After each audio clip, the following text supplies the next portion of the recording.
We're told by the Prophet ﷺ that anyone who says a lot of istighfar, anyone who seeks forgiveness, repents excessively, three things happen for that person. They are saved from difficulty. They are saved from anxiety. And they are provided for from places they never imagined. So these are all, I would say, the three things we all want, right? We want help from any difficulty. We definitely want to be saved from the things that give us anxiety and that we're afraid of. And at the same time, we want provision. We want provision, even if we can't imagine where it comes from, Allah subhanahu wa ta'ala can provide. And that is what comes out of excessive istighfar. We spoke about the power of la hawla wa la quwwata illa billah. La hawla wa la quwwata illa billah is a treasure from the treasures of Jannah, and it is also a cure for 99 ailments, the least of which is stress.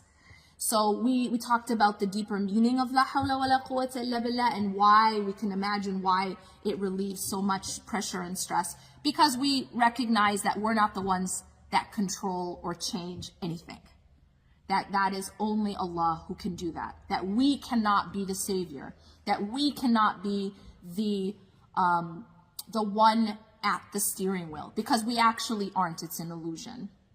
Many people have an illusion of control, and that seemingly makes them feel safe. But it's actually an illusion, because number one, we are not actually at the steering wheel of our life. Allah is at the steering wheel of our life.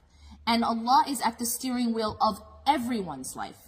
He is the one, and I say this to remind you and myself, not just logically, but remind the heart that Allah is at the steering wheel of our children's life.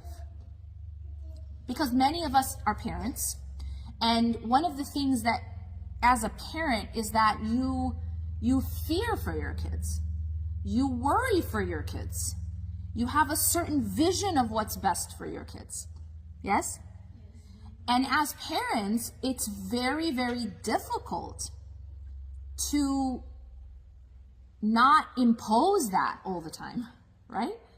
And so it's also, I think, if we look at ourselves as parents and we look at the root of most of our anxiety, anyone want to tell me where it's rooted? It's usually related to our children. Yes? Fear of the unknown. But once you become a parent, where is most of your anxiety related to? Your children. And that's natural, right? So to say and to remind ourselves that Allah is the one at the steering wheel of your child's life is actually very profound, because so many of us as parents, we want to protect our kids. But sometimes the way that we try to protect our kids is through control. Yeah?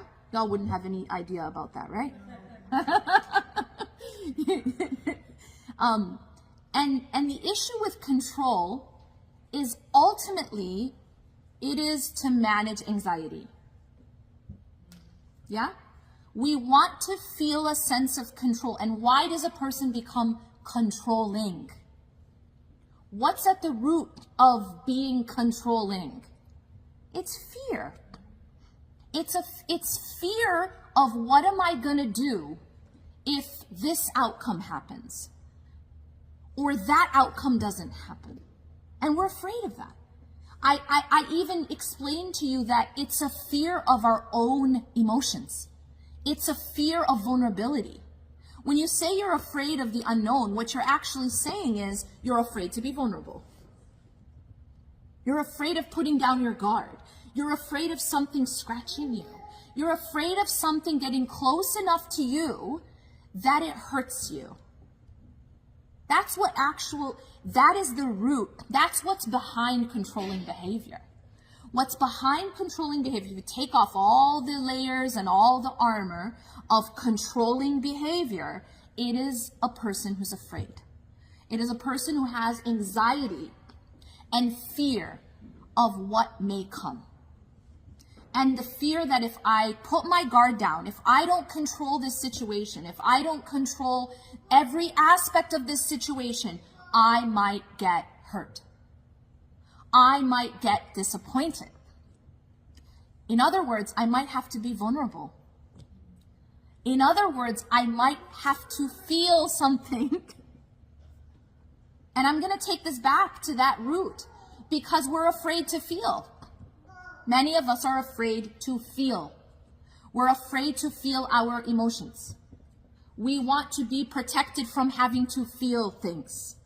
And so there's all these different ways, and if you look at psychology, there's all these different ways to avoid emotion, to avoid having to feel. It's really very basic. You can ask a licensed therapist. It's really very basic. What we're doing is we don't know how to interact with our own emotions. We don't know how to process our own emotions. We don't know how to digest, how to face our own emotions.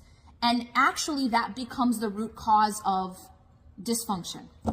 It becomes the root cause of illness. It becomes the root cause of problems, whether it's inside of you, outside of you, or between you and others.